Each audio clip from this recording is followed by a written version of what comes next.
James Helder, welcome to Full Court Football 24. We're in central London today. With me, I've got an absolute legend in the journalist game, none other than Jeff Powell from the Daily Mail. Great to see you, Jeff. How are you, sir? Well, in one of my natural habitats. The other one, of course, is press boxes around the world. But this is the relaxing part after the job. For those that don't know what you do for work, could you give us a little introduction to about what it is you've actually done in life? What have I done in life? Well, I'm pretty interesting upbringing. If tough is interesting in the East End of London. But my only chance we had to fight our way out back in the old days, and we're talking about after the war. And as luck would have it, I had a certain capacity. One teacher in about my 9th school said that maybe I could write English okay and apply for a job in local journalism. I wrote 98 papers in England, and the one that took me was the Walthamstow Guardian, as it happened, where I lived in the East End, because they didn't have to pay accommodation for me. So cub reporter, became sports editor on the local paper, obviously covering a lot of football in the East End, West Ham, Leyton Orient. First of all, Woodford Town, where I actually used to, on the days when they were short for players in the old Athenian League in amateur football, but not enough players had turned up for the coach, I occasionally used to turn out for them as a ringer and give a very bad review as a crunching wing half, as the term was. If I was impersonating the outside left and I couldn't run and have a left foot, he got a very bad review in the match report. And then eventually moved on to the Daily Mail. How many World Cups have you covered as a journalist? How many World Cups have you been to? A dozen, starting in 1966, when I was actually qualified to go for the Walthamstow Guardian. I was in the throes of transition to the Mail, so I did the stuff for the Walthamstow Guardian and some stuff for the Daily Mail in '66, so that was the first. The one I've missed was South Africa in 2010. That was because of various difficulties to do with my life and with work, but that's the only one I've missed since then. You come from a time in football journalism where the journalists would travel with the team. You would travel with the players. You were part of the convoy that literally travelled home and away. Could you talk to me a little bit about that period and that time? Well, yes. It was especially, there's two very interesting cases. Working with Arsenal on the great double team, and I'd criticised a guy who's subsequently been a great friend, Charlie George, in a match before we went off to a European game, and Charlie was getting fairly stroppy at the airport on the way back, having seen the paper, and my very great friends George Graham and Frank McClintock sat me between them and suggested that Charlie should go to the back of the plane and behave himself, so that was good. A sort of more embarrassing one, when England were failing to qualify for the World Cup in 1974, after we'd won it in '66 and had the great tournament in '70, and we went to Poland for one of the last two qualifying games, where we lost away to Poland, and after that the tour moved on to Moscow. There was a friendly game in Moscow and a friendly game in Italy, and we got on. It was one of the old BA 111s, which some seats faced forward and some seats faced backward. So I was sitting in a front-facing seat, and Sir Alf, as he was to become, was sitting in the seats facing this way. I'm in an aisle seat, Alf is in an aisle seat facing this way, and the British Airways staff had brought in the papers from the report of the game before, and he made an interesting team selection in picking a defensive midfield player instead of a forward. Peter Story instead of Mick Channon, I think it was, and consequently we'd lost the game. The big old broadsheet Daily Mail, and Alf always took the Daily Mail because he liked the Peanuts cartoon on the back page, so he would look at the front page first, the back page first rather, and look at Peanuts, and then would see what I'd written across the broadsheet back page, and he held up the paper and he looked at the front page, and then he turned it round to look at the front page and dropped the paper and looked at me, and the headline, which wasn't a strictly correct portrayal of my criticism, which said, "RAMSEY betrays England." We didn't talk for some time after that. He sort of glared down the plane at me and was very happy. But when he wouldn't speak to me in Moscow when we played the friendly with Russia. Bearing in mind, you're travelling with the players, you're travelling with the team. So this is a charter flight for all of us. But when we got to Italy, Bobby Moore intervened and said, look, Jeff didn't actually say that in the piece, and I think we should have a cup of tea and make it up, Sir Alf. So in the hotel in Turin, we had a cup of tea and made it up. But how would you describe your relationship with Bobby Moore? Is Bobby someone you knew quite well? Yes, well, he was growing up with West Ham through the youth team and coming to the first team. I was working for the Walthamstow Guardian. As I say, one of the things was to cover West Ham. And so we sort of come across each other during the course of that early progress.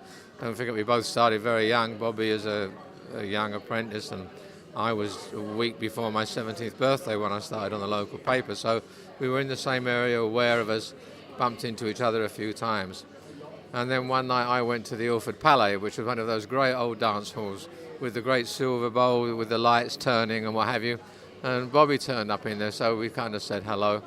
And we're standing against the side of the building inside, and we're sort of watching what's going on. And we're both, hard to believe now, James, fairly shy. so we couldn't persuade ourselves to go and ask the prettiest girls in the room to dance. But eventually, as we were standing like wallflowers, so we said, well, we saw two we quite like, and we went over to ask them. And now, maybe I'm not the best looking guy on the planet, but I'm with Adonis, I'm with the great Bobby Moore, knocked back, went and stood back against the wall, had a couple more drinks and went home. It was a pretty crushing moment. Thereafter, we became quite good friends. It then developed as the years went on. We went on with West Ham successes in football, all the stories that surrounded Bobby Moore. The World Cup, of course, came along. I wrote his biography, and to his immense credit, most people now write autobiographies because that's where the more money is. And I said I really didn't want to do that, a long time ago, of course, and I wanted to write a biography. And in my view, you get a better book if it's a biography, because the guy's writing an autobiography, he won't, as the great American sports writer Red Smith used to say about sport writing as being easy, you won't sit in front of the typewriter until the beads of blood break out on the forehead if it's not under your name. And so Bobby supported that, and we did the book. And then as life went on, we became ever closer friends. We were best men at each other's second weddings. His here in London, mine was in Mexico. He came all the way out to Mexico, where of course this was after 1970 and all the stuff that had gone on there and the World Cup, and he was greeted again like a hero there, and it just sort of went on through the years until the last time I saw him, when we knew he was ill, which was a bit of a secret. But we went to lunch at the Royal Garden Hotel, which is over the road from where we are now, which is also where the 1966 World Cup celebration banquet took place after we won the World Cup. Bobby came out on the balcony with the trophy and so on. So we had a nostalgic last lunch at the Royal Garden, and we kind of both knew why we were there. It was a few days before he was going to pass away. And he wore for the occasion, it was a cold February day, and he wore for the occasion this huge long red leather coat. And I said, Bobby, I think I remember that coat. And he said, yes, this was the coat that Malcolm Allison gave me, which he'd given him as a present for something, I don't know, in subsequent years. And I said, that's nice. And he couldn't eat much or drink much, but he was told he couldn't have any drink at all at the time because he was, as you know, suffering from bowel cancer. But he said, what the hell? And we had 2 lagers, and finally he went off, and we embraced before he got in the cab. And he called me a couple of mornings later, early in the morning, and said, just see how things are, how's everything, I said, how's everything? So all is well. He always said all is well, no matter what the circumstances. and then he died about 48 hours later. So I went from those early beginnings all the way through with Bobby, and through all the wonderful character he was. I miss him a little bit every day and a lot sometimes, and it seems incredible to me that I've outlasted him 25 years. What did I do right? He was the God, the fit, the wonderful man. But he was the most loyal and wonderful friend you could hope to have, and one of the most unassuming human beings you could hope to have. One of the great things, one line I always remember from Bobby, we were in the pub near West Ham after the game, and the life, as you rightly said at the start, James, the life was different between journalists and players then. You mingled together. If you had an argument, you thrashed it out, and as long as no one thought there was any malice involved with my criticism or his reaction, you would carry on, and it would be fantastic, and the friendship would endure. So we're standing in the pub in West Ham, I regress, and this old West Ham supporter came up to him. Bobby and I were standing at the bar, and he said, "Mr. Moore," and he said, "Yeah." I said, "Okay to speak to you?" I said, "Yeah, of course," because he was out in public. They were out in public then. They weren't behind the darkened windows of the limousines like the Beckham generation and subsequently. They weren't in ivory towers. They mixed with the people who supported football. And he said, "Yes, what is it?" He said, "It's amazing. You seem so modest. You seem so humble. But you've won the World Cup, and, you're the hero of West Ham." He said, "And now seeing you here, I find it unreal how pleasant and accepting of me and charming you are." He said, "What's that about?" And Bobby leant over and he said, "If you're quite good at something, you don't have to tell everybody." And I thought that summed Bobby up to a T in many ways. I'd like to talk about 1966, the World Cup coming to England, a massive buzz in the country. No doubt all the journalists at the time would have been very excited that the world's best players will be here in our country. Talk to me a little bit about that period, about that time frame, about your life at that moment. Here's to Bobby. It's very interesting. People don't quite realise there'd been a delay in getting England into the World Cups previously. We weren't going to enter, and then eventually we got round to it. We were pretty reactionary and run by a bunch of old blazered buffoons, which hasn't changed that much actually down the years, and accounts for much of the failure later. But we were very very slow excuse me, to react to the World Cup. So to say the country was inflamed with passion and excitement for the World Cup in 1966 wasn't actually true. The newspapers weren't sending them off to the World Cup saying, "Come on, boys, win it," or "We're going to win it," and then come in, after 3 defeats, send them home. It wasn't like that then. There was a measured approach to the fact that we were having the World Cup in our country. And to illustrate that most perfectly, James, for the first England's opening game at Wembley against Uruguay, you could walk up and buy a ticket at the turnstiles and pay for admission at the turnstiles.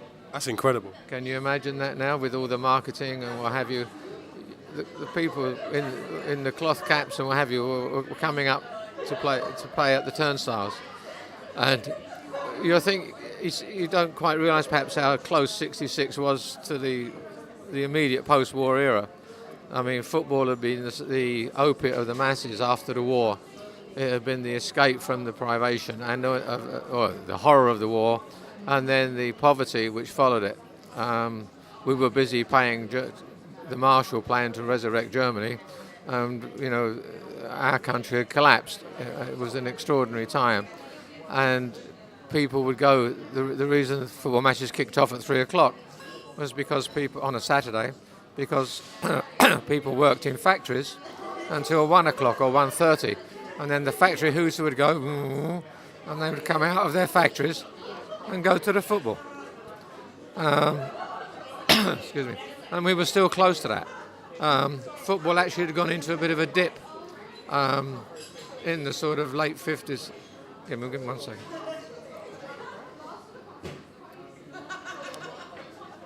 football had gone into a dip in the late 50s, early 60s, and the World Cup was going to help revive that, but it hadn't happened at the start of the World Cup. So off we went into the tournament.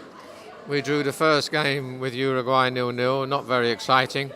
It was quite a warm afternoon at Wembley, and Alf said quite memorably when we used to go to the dressing room and interview people. I mean, it was, again, very different. And sort of a few of us were there and said to Alf, well, what did we make of that then? And he was a cantankerous old blighter. And he looked at us and he said, it was so hot out there, the compensation was running down the walls. He was Mr. Malaprop. Having his attempts to learn to speak proper English, he got his words muddled up sometimes, but a great manager. Was England expected to do so well in that World Cup? Were the hopes of the nation that high coming into the tournament? Did you see them going on beforehand to have the success that they did? No, I wouldn't have said that was the case. RAMSEY was very bullish and actually said we will win the World Cup, finally pressed to the point. And I'm not sure how confident he felt about it, except that he was a strong-willed chap. We'd had a couple of iffy results in the preamble to the World Cup. We didn't look like a World Cup winning team. We went into it still experimenting with wingers before we got to what was called Alf's wingless wonders. And the wingers of the time hadn't quite cut it, Payne and Connolly and people like this. And then he devised his formation, which proved very useful for the components he had. A lesson to modern managers whose resource for correcting what's wrong with the team they've devised is to go out and spend another £100 million. Alf organised a team that suited the talents that were at his disposal, which was 3 or 4 great players, and then what kind of hard-working qualities or talents or not quite great talents could you put around it? That was brilliant management. But no, the nation wasn't gung-ho, as I say. You could get a ticket on the door. It wasn't, hallelujah, here we come. It was almost like, oh, this is something interesting that's going to happen in England. And it turned out to be very interesting. And of course, by the end, it was extremely interesting. And that was generated in part by Alf again, in that we were going to play Argentina.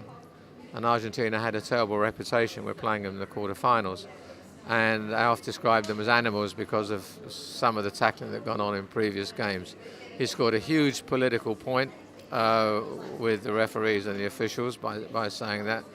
It got Ratin sent off, the great Argentine captain, and the country immediately got very gung-ho, as we do in what appears to be like a wartime situation, and they were screaming and shouting and saying wonderful. And Bobby said a very interesting thing years later. I think it was after we'd lost 3 or 4 more World Cups and down the road, and we were talking about it. I think it was sort of in the mid-80s. And we were sitting and taking the tops off a couple of lagers one day. And I said, very interesting what would have happened if Ratin hadn't been sent off. Oh, he said, I tell you what would happen. We'd still be playing the replays of the 1966 World Cup final, because it was going to be 0-0 with Ratin playing. There was no extra time. There were no penalties. So we would still, as old men, we'd be playing the 1966 World Cup final.